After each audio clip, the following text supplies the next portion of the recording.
que vamos a hablar de la Reforma Protestante hoy. El 31 de octubre es el día en que Martín Lutero clava las 95 tesis en la Catedral de Wittenberg en Alemania. La Reforma, o el que nos llamen protestantes, viene más adelante en la Dieta de Worms, 4 o 5 años después, cuando a Martín Lutero se le exige que se retracte de todo lo que ha dicho. Pero vamos a empezar, hermanos, diciendo lo siguiente. La Reforma, número uno, la Reforma significa dar nueva forma. Reformar es volver a dar forma, o dar una nueva forma. Y es un intento, o ha sido un intento, o fue en su momento, y sigue siendo un intento por volver al origen de la fe, a su vivencia, a la palabra de Dios. Un intento de enderezar la senda desviada de la iglesia de ese momento, hermanos, hacia la verdad, hacia la luz de Jesucristo, y despertar a la gente a volver a la bendita palabra de Dios. Durante mucho tiempo, leer la Biblia fue prohibido. Durante mucho tiempo, hablamos de hace 504 años que se dio lo de la Reforma Protestante, no todo el mundo sabía leer y escribir, y el acceso a una Biblia, hermanos, era bastante caro. De hecho, la imprenta todavía no se había inventado, de Gutenberg, todavía no se había inventado bien. Siempre se me enredan Gutenberg. Ni tener el acceso como ahora. En Costa Rica, hace unos 60 años, era la gente que leía la Biblia, andaba la Biblia, eran locos. De hecho, a los evangélicos se les criticaba mucho por andar la Biblia, por leer la Biblia. El credo todavía dimos un estudio aquí en la iglesia acerca del Catecismo Católico Romano, dice que el interpretar las Escrituras está solamente en el Papa y sus obispos. Es algo contra lo que luchó Lutero en su momento, y nosotros creemos que es a través del Espíritu Santo, y la Biblia habla sobre el sacerdocio universal, fue algo que se defendió. Todos somos sacerdotes del Señor, y por medio del Espíritu Santo, que el que nos ayuda y nos lleva a toda justicia y toda verdad, y que nos amplía para poder interpretar las Escrituras. No es un hombre el que tiene la facultad de interpretar las Escrituras. Entonces, lo primero importante es saber que reforma significa dar nueva forma. Lo segundo importante es cuál era la situación espiritual de la iglesia antes de la Reforma. Y el término protestante viene del latín protestari, que significa declarar públicamente o protestar. Y en la protesta de los 5 príncipes electores, por eso le digo, ahí es donde nos llaman protestantes por primera vez, y 14 ciudades imperiales alemanas contra la decisión de la Dieta de Spira, eso fue en 1529, que lo que hacía era ratificar la Dieta de Worms. Las dietas no era que le pagaba plata a usted o que empezaba a hacer ejercicio para adelgazar. Las dietas eran concilios, reuniones para tratar ciertos temas, principalmente religiosos. La Dieta de Worms, que se da creo que en 1924-21, ahora al final la vamos a tocar. Ahí se declara anatema a Martín Lutero, y una vez que el salvoconducto que le habían dado para poder ir ahí, que era un permiso sin que nadie lo matara, expirara, tenía precio la cabeza de Lutero. Y la Dieta de Spira de 1529 reafirmaba lo que había dicho la Dieta de Worms en 1521. Y se había hecho proscrito Martín Lutero por enseñar sus enseñanzas. Y toda aquella persona que enseñara las enseñanzas, valga la redundancia, luteranas, también era anatema y proscrito. Así que el término protestante, hermanos, grupos disidentes de la Iglesia Católica Romana, hermanos, que salían de la iglesia, que no estaban de acuerdo con lo que la iglesia impartía y con lo que la iglesia enseñaba. Es muy importante decir algo por acá. Martín Lutero era un monje católico romano. Y Martín Lutero pone las 95 tesis. ¿Por qué vienen las 95 tesis? Vienen hablando acerca del purgatorio, del perdón papal para sacar a la gente del purgatorio, y de la compra de indulgencias. ¿Qué es la compra de indulgencias? La gente podía pagar para que cualquier alma o espíritu saliera del purgatorio. Y entonces, depende de los pecados, así echaba la moneda, e incluso, como vamos a ver más adelante, podía pagar por si pensaba echarse una canita al aire, o echarse un pecado adelante. Usted podía pagar por pecados que pensar hacer en el futuro. Vea, tengo ganas de matar a mi suegra. Y entonces, ¿cuánto es lo que hay que echar para que Dios me perdone desde ya? Es que todo eso era posible. Porque usted podía pagar por pecados que pensara hacer. Cuando Martín Lutero, porque Martín Lutero desfilaba a Roma, y como monjes se paraban las gradas ahí de la basílica para que la gente le pasara por encima en penitencia, y se golpeaba y oraba, y tenían todo eso de un Dios malvado. Hasta que un día se encuentra el pasaje que dice, mas el justo por la fe vivirá. Y ese pasaje transforma la mentalidad de él y se da cuenta que cómo es posible que la gente tenga que pagar, porque el purgatorio, según la Iglesia Católica Romana, es como un periodo de refinamiento, no es un lugar, es como un estado espiritual de refinamiento donde la gente que no ha sido tan mala se va refinando y en algún momento va a salir del purgatorio para el cielo. Del purgatorio todo el mundo sale, pero del infierno nadie sale. Y se basan en pasajes agarrados de alfileres, hermanos, que no hablan de eso, como que la obra de cada cual va a ser juzgada, cuando habla Pablo, por el fuego, y que el fuego la va a probar, y que él mismo se va a salvar, aunque como pegando los pelos en el alambre, y el que no tiene pelos al lado. Y en algunos libros apócrifos, pero la Biblia no habla del purgatorio en ningún lado. Es una doctrina ya menos enseñada, pero muy agarrada de los clavos, que algunos padres de la iglesia, se les llama así, algunos antiguos pensadores católicos romanos como Crisántomo, como San Agustín, etcétera, pensaban y hablaban acerca del purgatorio, pero la Biblia no lo respalda en ningún momento. La Biblia dice que está establecido que el hombre muere una vez y después de esto el juicio, no hay nada intermedio. O sea, lo que usted hizo en vida es lo que lo va a calificar para que un día frente al trono de la gracia usted vaya a la derecha o a la izquierda del Señor, pero no hay nada más, no hay purgatorio ni nada más. Y Martín Lutero empezó a pensar, si el justo vive por la fe, no se puede comprar, la salvación es como el cariño verdadero, ni se compra ni se vende. ¿Y cómo hace la gente que no tiene plata? Que había mucha gente muy pobre en aquel momento. Y si el Papa tiene la facultad de perdonar a la gente y tiene el poder para sacarlos del purgatorio, ¿por qué no saca a todo el mundo gratis? Y parte de sus 45, de sus estaba de acuerdo. Recuérdense que el papado se compraba, que los gobernadores de ciertas provincias podían comprar el ser cardenales y pagar 45 tesis. El elector arzobispo Alberto de Mainz, que era como un jefe general después del Papa en cierto sector, entró en un convenio con el Papa León X. Vacuna todo lo que dice internet y que no, ahora hay una campaña para no vacunar a la gente y otra que el Papa quiere anular la Biblia y caramba, debe estar usted, no van a anular la Biblia, ni el Papa está en contra de la Biblia, pero es estar compartiendo un montón de cosas que no están bien sin asesorarse de la fuente. Y este dinero que iban a recoger lo iban a repartir en partes iguales.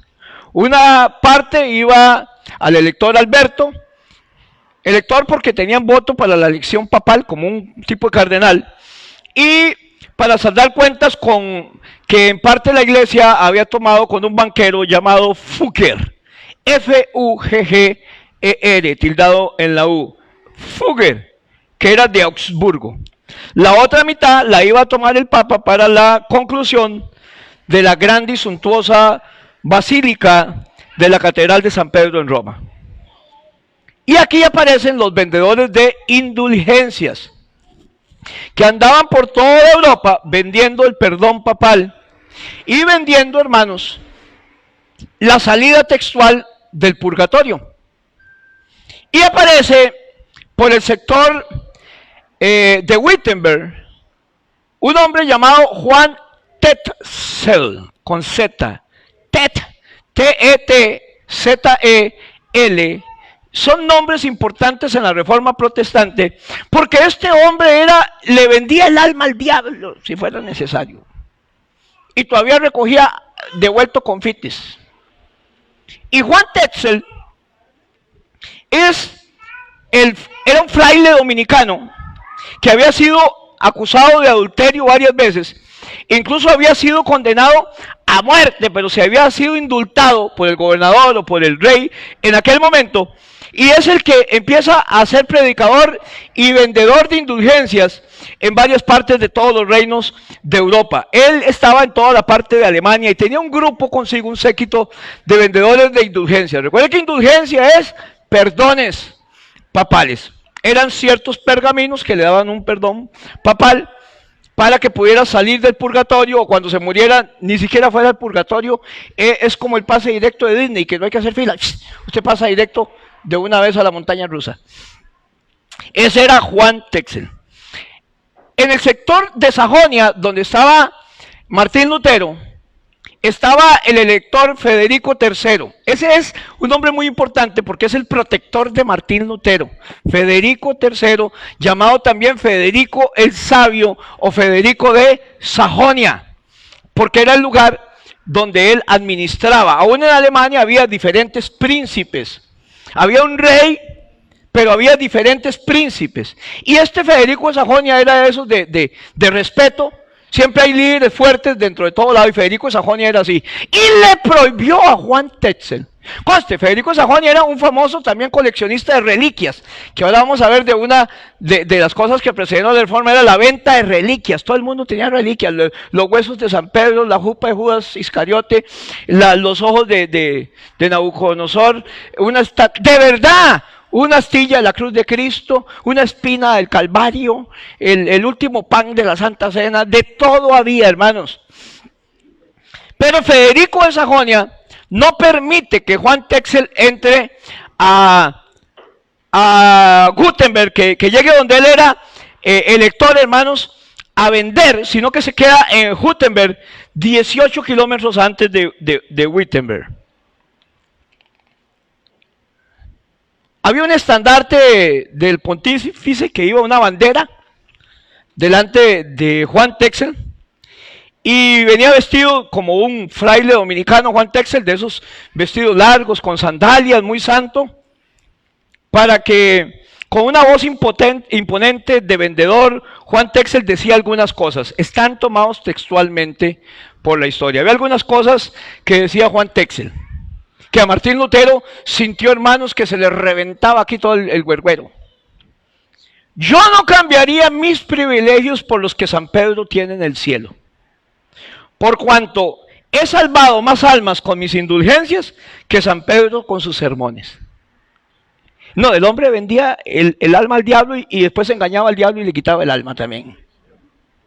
No cambio mis privilegios por los de San Pedro en el cielo, porque yo he salvado más gente con mis indulgencias que San Pedro con sus sermones. Vea otra más. Decía: oíd el clamor y de vuestros parientes amigos que ya murieron y que desde el purgatorio les están gritando: estamos sufriendo un gran martirio, una limosna nos libraría esta pena, tenéis si no queréis. El purgatorio era un lugar de sufrimiento, pero no era eterno. O sea, la esperanza estaba en que algún día lo iban a purgar y podían salir.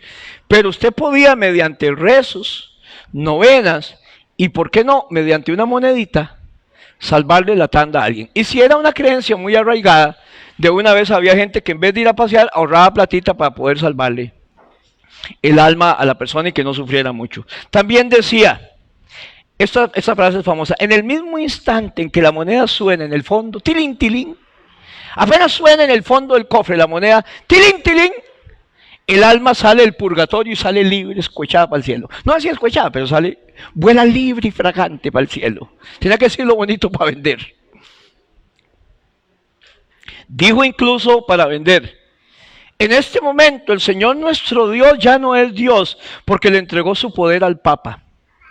Yo siento como que Martín Lutero, cada vez que oía eso, como Coolidge de los Reyes Lados, que se ponía, hermanos, a patinar de lo bravo. Decía también, vendiendo indulgencias: venid y os daré cartas de inmunidad para el perdón de los mismos pecados que tengáis deseo de cometer en el futuro, y todos serán perdonados. Le voy a decir otras frases que leí hace años.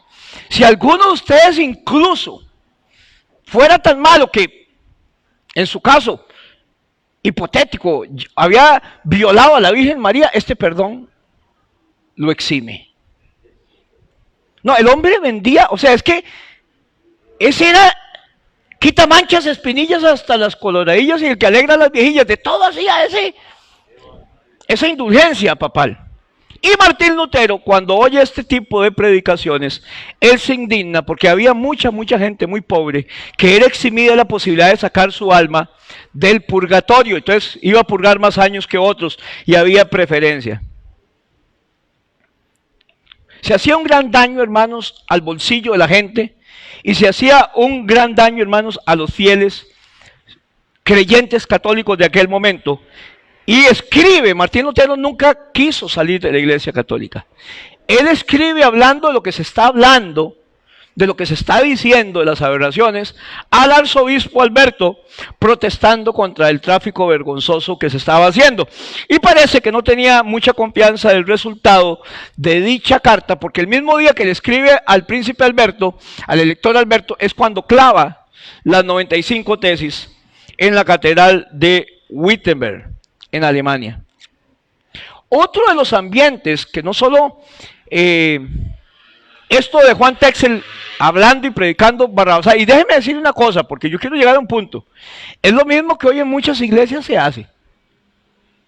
No le venden el perdón papal, pero le venden milagros, y mediante pactos y dinero, usted puede tener que se convierta a su marido, o que deje tomar guaro a su hijo, que vuelva a casa. Y a veces cobran más caro que los brujos cobran más barato.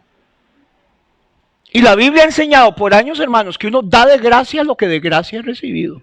¿Y cuánto me cobra ir a orar por su mamá? Absolutamente nada. Aquí viene una hermana, nadie la tiene por soplas, ¿va? Llama a Canal 23 con números y le dice, yo quiero que oren por mi familia porque está desintegrando. Y dice, ¿con cuánto va a pactar?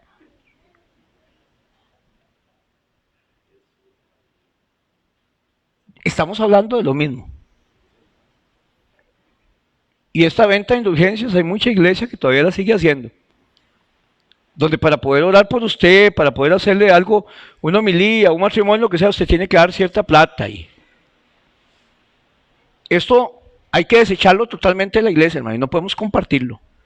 Que es la teología de la super prosperidad y que el cristiano siempre le va a ir bien y que no se va a enfermar y que el pecado y que los pobres no son de Dios y que, no, un montón de estupideces, hermanos. Decía Carlos Goulding, por dicha que fue Carlos Goulding, el pastor bautista, el que dijo que eso en francés se dice estupidez. La iglesia ha sido engañada, al igual que en aquel tiempo, porque se ha apartado de las escrituras. La Biblia dice que escudriñemos las escrituras porque nos parece que en ellas hallaréis vida y ellas dan testimonio de mí. Si quieren lo que es la iglesia, lo que yo les decía, por ejemplo, se exhibía en Roma un cráneo que decía que era el de Juan Bautista. En otro lado estaban exhibidos los huesos de los apóstoles. En Alemania había una exhibición de 19.000 cuerdas, no pueden estar a 30 monedas. Por eso pagaron un terreno. Si alguno podía besar y pagar la indulgencia, hermanos, así bajito, depende de la reliquia, tenía 50 años menos en el purgatorio. La venta de reliquias.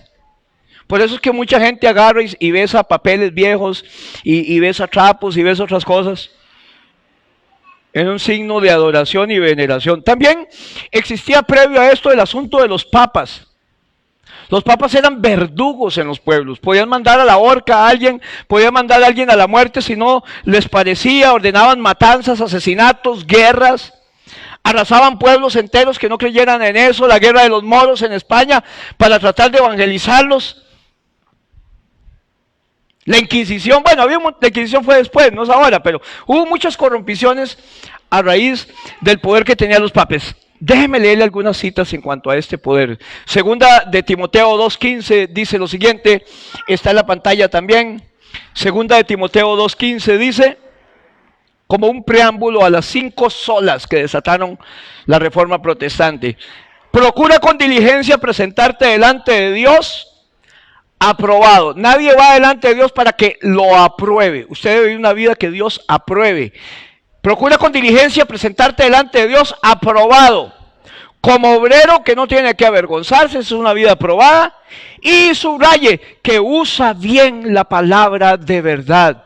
No podemos estar tosiendo las escrituras, ni hace 504 años, ni hoy en día. Hay que usar bien la palabra de verdad. Hechos 17, 10.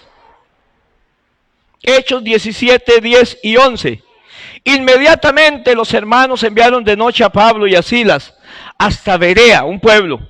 Y ellos, habiendo llegado, entraron en la sinagoga de los judíos. Y estos eran más nobles que los que estaban en Tesalónica, pues recibieron la palabra con toda solicitud, escudriñando cada día las escrituras para ver si estas cosas eran así. ¿Qué dice ahí? Oían a Pablo predicando, pero más tarde se iban a lo que tenían de las escrituras para ver si lo que Pablo predicaba estaba de acuerdo a las escrituras. Aquí hay dos consejos.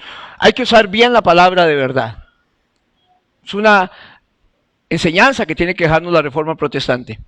Y número dos, no sea como los porfiados, como los muñecos que guindan en los taxis y en algunos lados que eran aquellos perrillos que andaban haciendo así. Y unos tigres, a todos le dicen que sí. No le diga que sí a todo lo que yo digo. Si no, vaya a las escrituras para ver si lo que el pastor diga o cualquier apóstol diga o cualquier profeta diga está de acuerdo a las escrituras. Porque mi pueblo pereció porque le faltó conocimiento. No tengo ningún miedo en que sea a través de las escrituras que usted vea la predicación de este pastor o de cualquier hermano que está acá.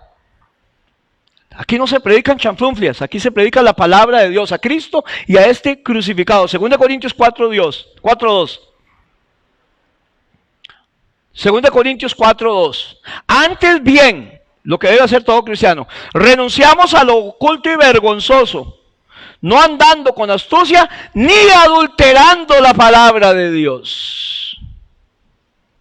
Adulterando es cambiando el sentido, diciendo lo que la palabra de Dios no dice, sino que por la manifestación de la verdad, recomendándonos a toda conciencia humana delante de Dios. No adulteramos la palabra de Dios. Abra la Biblia para ver qué le dice a usted, no qué le dice a otras personas. Y antes de predicar, todo el que predique, predícate a ti mismo. Y que la palabra le hable a usted primero. Durante las reformas, estas cosas esenciales que la iglesia tenía que volver a retomar y reformar, fueron dadas y expresadas en 5 lemas, que se conoce como las 5 solas. Aprenda esto, las 5 solas de la Reforma Protestante. Predicar fielmente la palabra de Dios. Escuchar atentamente la palabra de Dios. Volver a las escrituras y a la lectura de la palabra para que no nos engañen.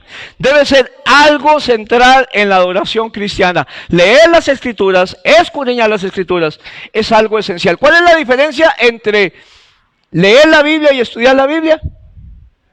Un lapicero o un lápiz. Apuntar lo que Dios nos habla, apuntar lo que nos llama la atención, etcétera, etcétera. Las 5 solas son el esqueleto, la estructura, hermanos, del movimiento que conocemos ahora como la Reforma Protestante. Así que déjeme decirle cuáles fueron las 5 solas a las cuales iban a guiar, y los 5 solas que los cristianos evangélicos tenemos que predicar, creer, y todo lo que sea parte de ello es algo que no podemos aceptar. Número 1, la primera sola era sola escritura. Sola escritura o sola scriptura, que quería decir solamente la Biblia. A raíz de la Reforma Protestante nace: nosotros creemos en solo la escritura, en solo la Biblia y lo que la Biblia dice. La doctrina de la sola escritura enseña que la Biblia es la única regla infalible, inmutable, o sea, no cambia, no muta, y eterna, y que la máxima autoridad para dictar lo que es verdadero y bueno recae única y exclusivamente en la revelación de la palabra de Dios. Eso creemos, eso predicamos. Solo la escritura trae la revelación de Dios total. Nadie la tiene. El Papa, la Iglesia, los concilios no pueden estar sobre la autoridad de las escrituras. ¿Sabe qué es lo que pasaba y todavía pasa? Que hay 3 normas de autoridad o 3 jefaturas de autoridad en la Iglesia Católica. Una es la Biblia, pero es una. La otra es el clero, o el Papa y el concilio y todo. Y la otra es la tradición. Las 3 tienen la misma autoridad. ¿Cuál es la verdad? Ni la tradición, que siempre se ha hecho así, ni el pastor, ni el concilio de la iglesia a la cual asistimos. Solo la Escritura, amén, hermanos, es la última autoridad. Y los reformadores creyeron que era un peligro de muerte no tener una verdad por la gracia de Cristo para seguir otro evangelio. No es que haya otro evangelio, sino que hay gente que lo está perturbando y quiere alterar el evangelio de Cristo. Pero si nosotros mismos o un ángel del cielo les anuncia un evangelio distinto al que hemos anunciado, sea expulsado, sea anatema, sea maldito, otras versiones. Ya se lo dijimos antes y ahora les vuelvo a repetir. El que les predique un evangelio distinto al que ustedes han recibido, sea expulsado o anatema o maldito. ¿Acaso yo busco la aprobación de los hombres o la de Dios? ¿Piensan que quiero congraciarme con los hombres? Si quisiera congraciarme con los hombres, ya no sería un siervo de Dios. No hay otro evangelio. Es el que hemos aprendido desde siempre y no podemos estar adulterando la palabra de Dios. Y en lenguaje sencillo, 2 Timoteo 3:16. Todo lo que está escrito en la Biblia es el mensaje de Dios y es útil para enseñar a la gente, para ayudarle, corregirle y para mostrarle cómo debe vivir. Nada más. Toda escritura es inspirada por Dios y útil para enseñar, redarguir y exhortar.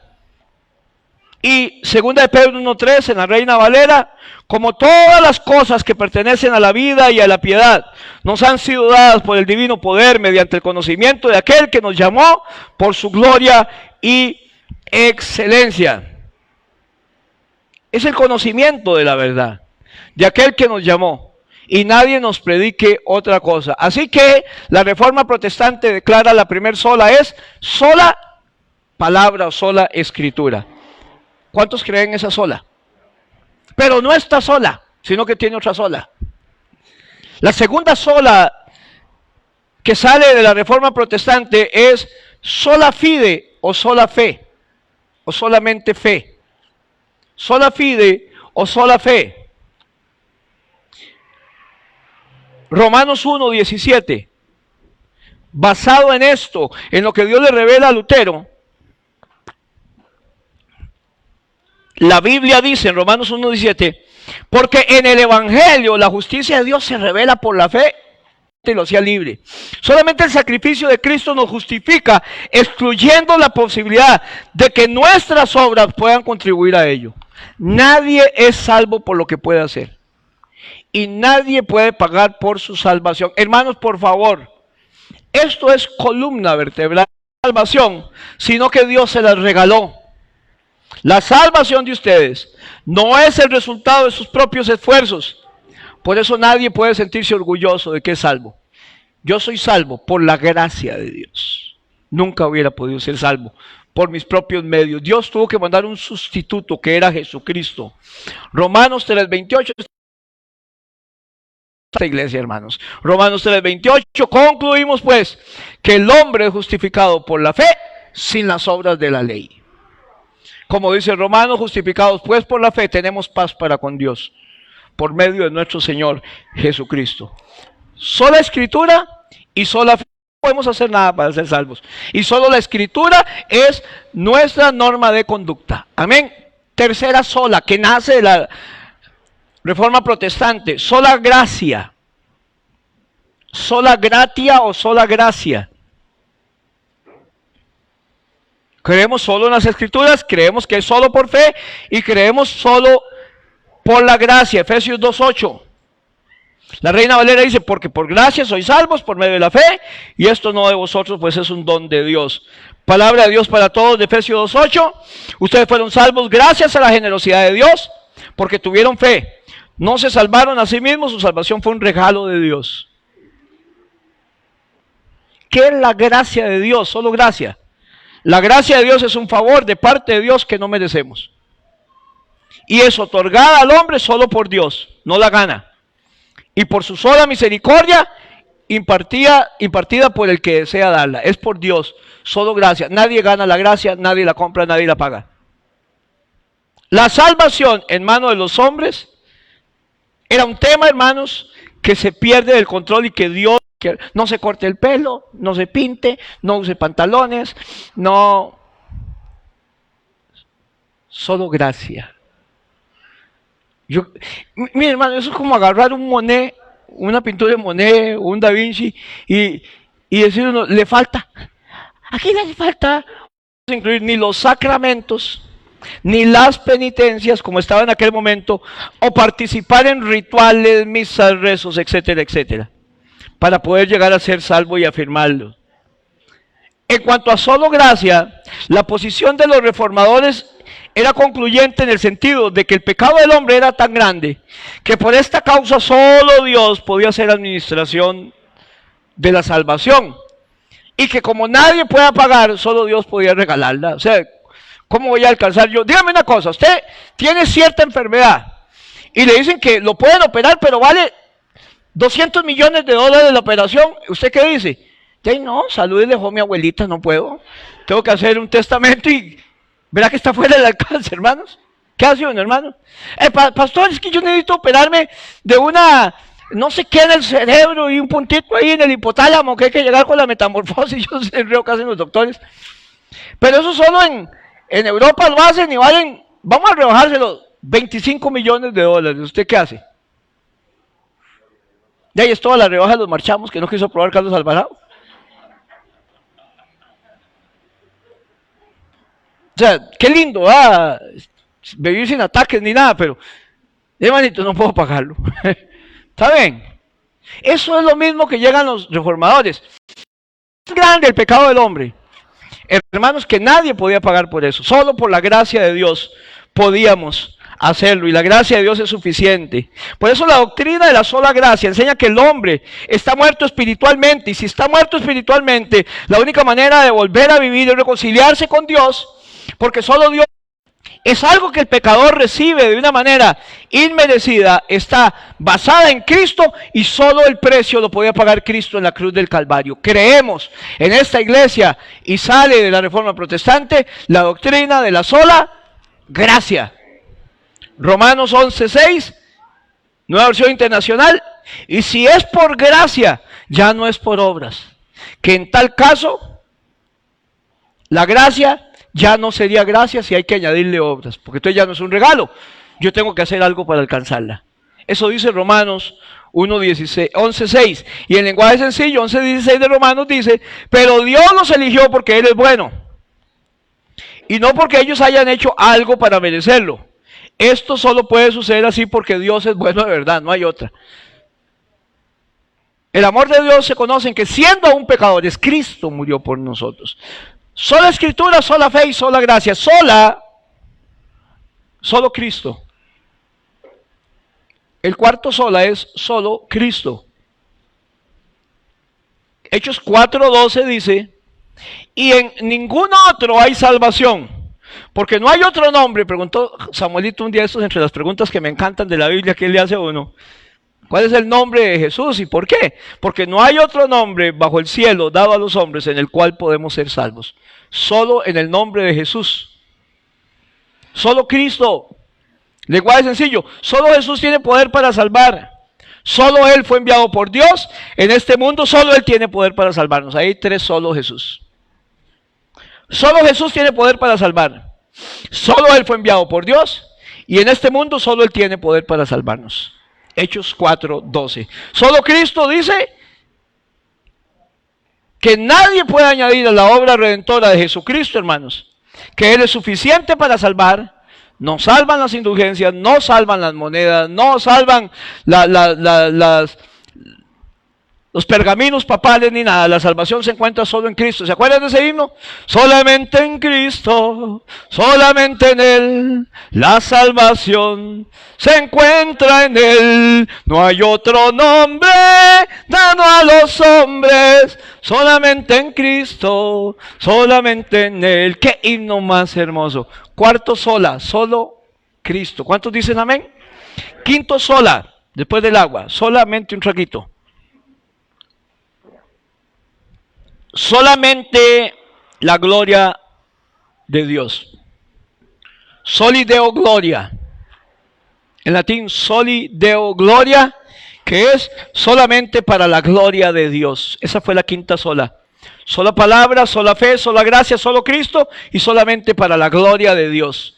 Las 5 solas que trastornaron el mundo, hermanos. 5 solas que nacen en la Reforma Protestante, que tuvieron que decir, estas son las normas de conducta que vamos a tener basadas en la palabra de Dios. Isaías 42:8, Reina Valera: yo Jehová, este es mi nombre, y a otro no daré mi gloria, ni mi alabanza a esculturas. ¿Alguien dice amén?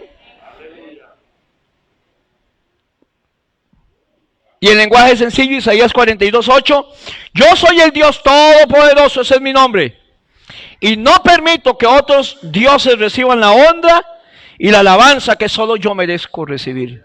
Solamente para la gloria de Dios, solamente a Dios es la gloria. Y todo lo que hagamos usted y yo, y todo el que le sirve al Señor aquí, David, Sujei, todo el que le sirva aquí al Señor en lo que sea, en maestros de escuela dominical de alabanza, todo lo hacemos para la gloria de Dios, no para complacer al pastor, no para complacer a la gente. Y hoy sonó muy linda la alabanza, y tengo que decirlo porque lo pensé decir allá, no quiere decir que los otros días no haya sonado bonita, es que hoy sonó bonita.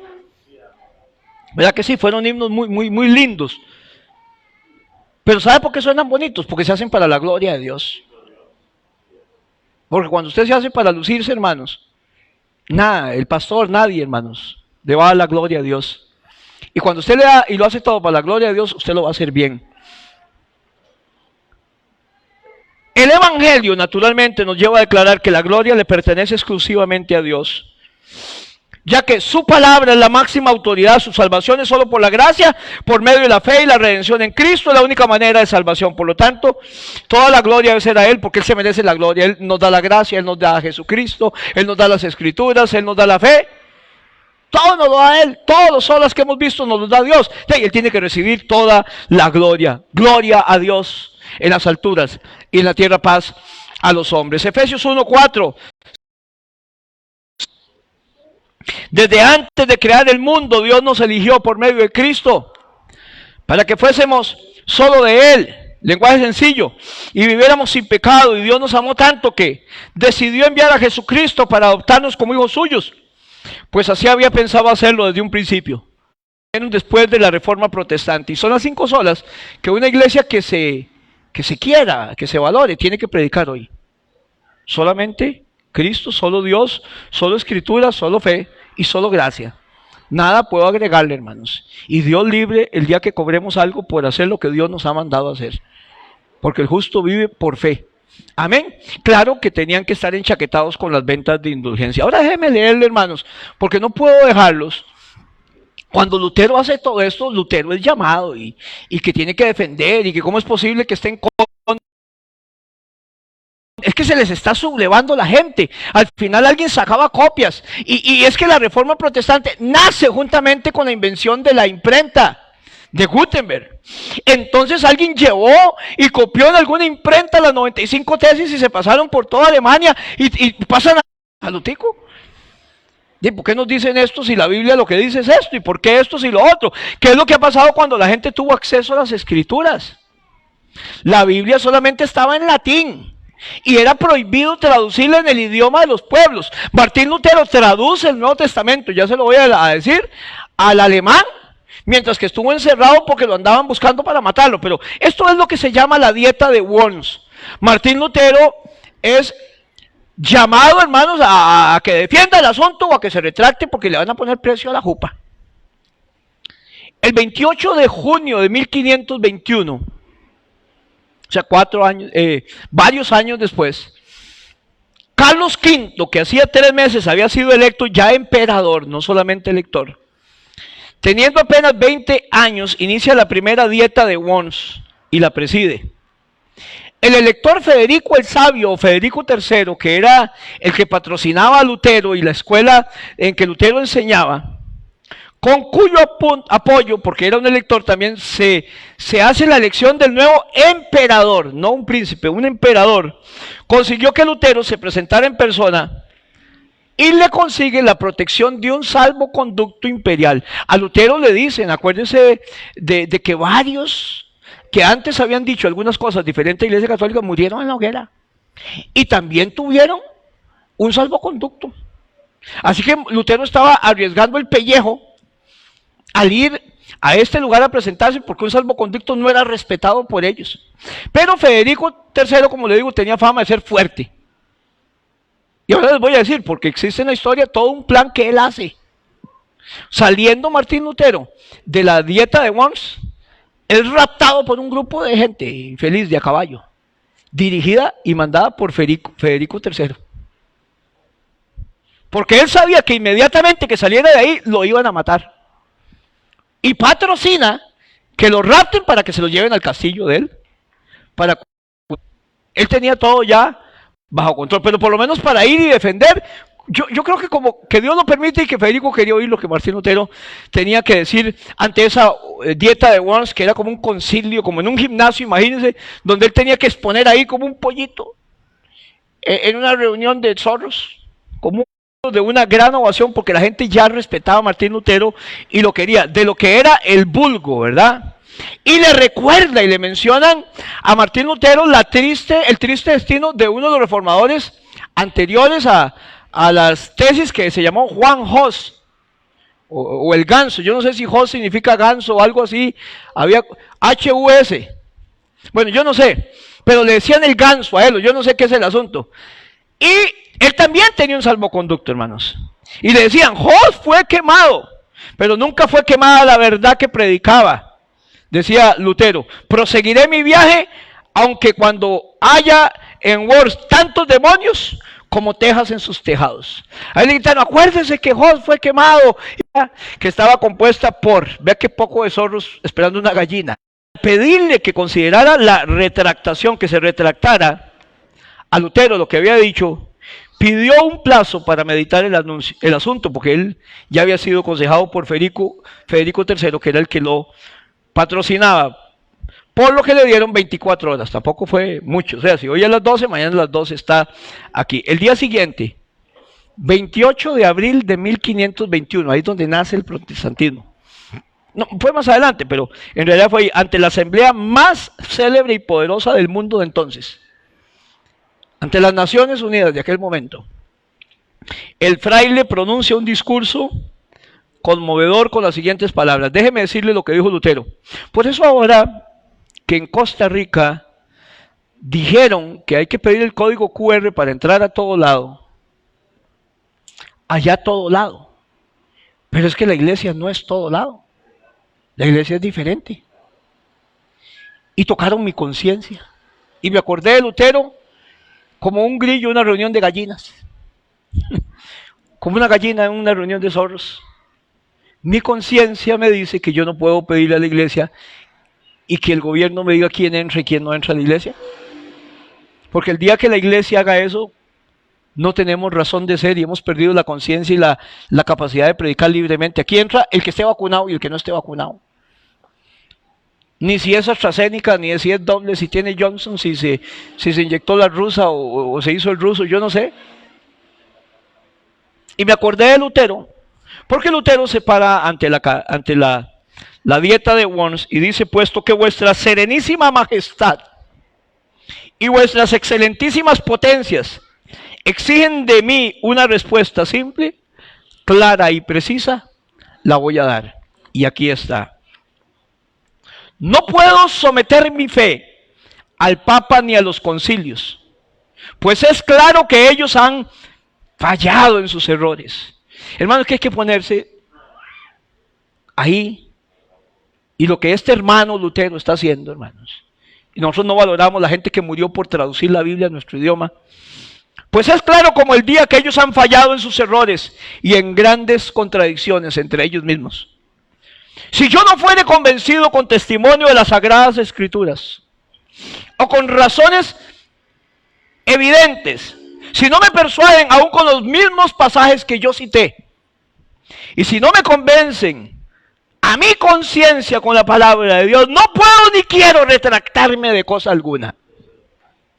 Porque no es seguro ni digno para el cristiano hablar en contra de su propia conciencia. Póngame atención a este mensaje.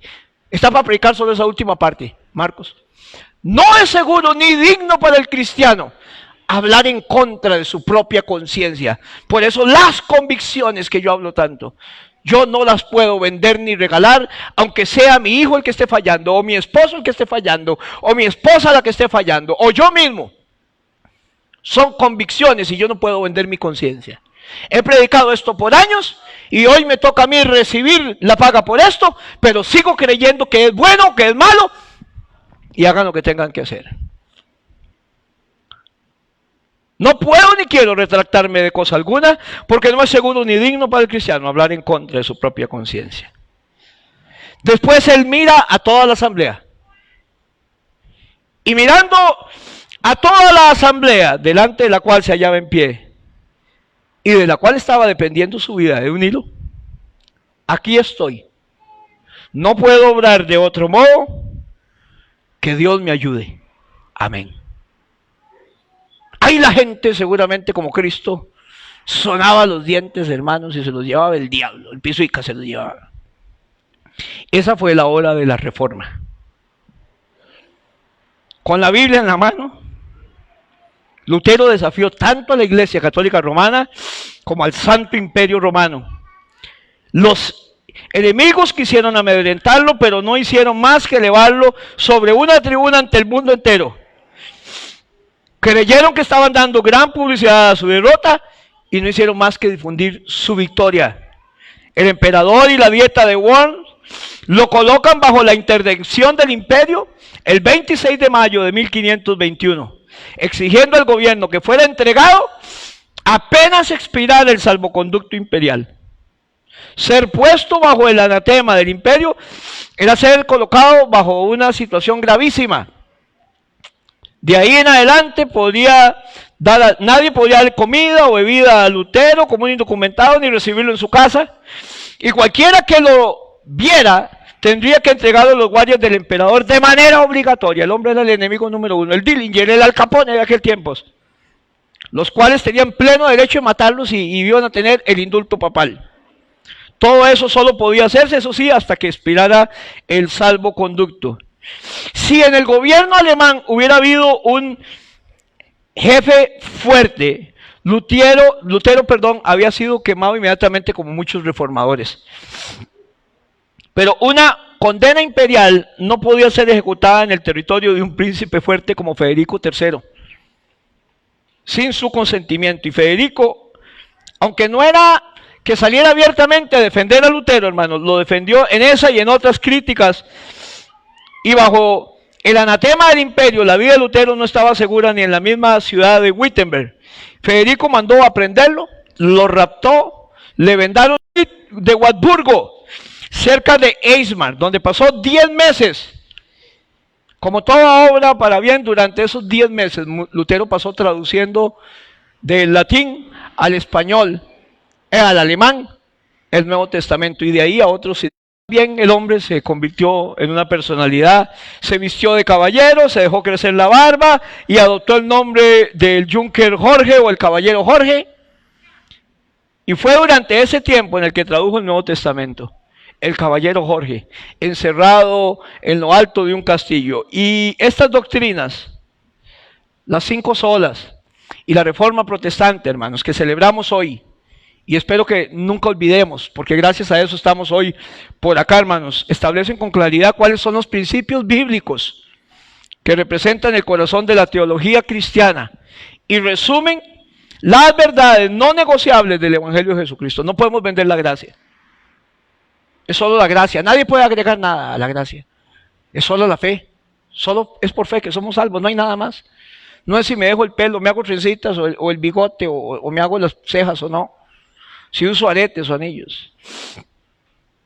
No son negociables, hermanos. Esto fue el resultado, o dio como resultado un cisma en la Iglesia Católica Romana. Pero sobre todo, dio como resultado el regreso a la autoridad de las Escrituras que hoy tenemos que conservar. Así que no es un pastor, no es un apóstol, no es un profeta, no es un hombre el que nos dice que las cosas cambiaron. Se seca la hierba y se marchita la flor, pero la palabra del Dios vivo permanece para siempre. Y hubo hombres que estuvieron dispuestos, algunos dieron su vida y otros como Lutero estuvieron dispuestos a dar su vida y a que tengamos hoy las Escrituras en el idioma que lo comprendemos. Amén. La iglesia nunca volvió a ser la misma. Fue un cambio total. Fue un regresar a las Escrituras, y cuando usted conoce las Escrituras, conoce la verdad, y la verdad nos hará libres. Por eso defendemos las Escrituras en esta iglesia, y hoy hace 504 años, después de esto, conmemoramos hoy el día de la Reforma Protestante. Amén, hermanos. Espero no haberlos cansado, pero tengo que ser fiel a mi conciencia. Amén, hermanos. Que Dios les bendiga, hermanos, y que valoremos lo que es tener una Biblia en las manos, lo que es poder reunirnos. Y no seamos tontitos. Leamos las Escrituras, hermanos, porque ahí hallamos vida, porque ellas dan testimonio de Jesucristo, y que nadie nos engañe. Bendiciones, hermanos.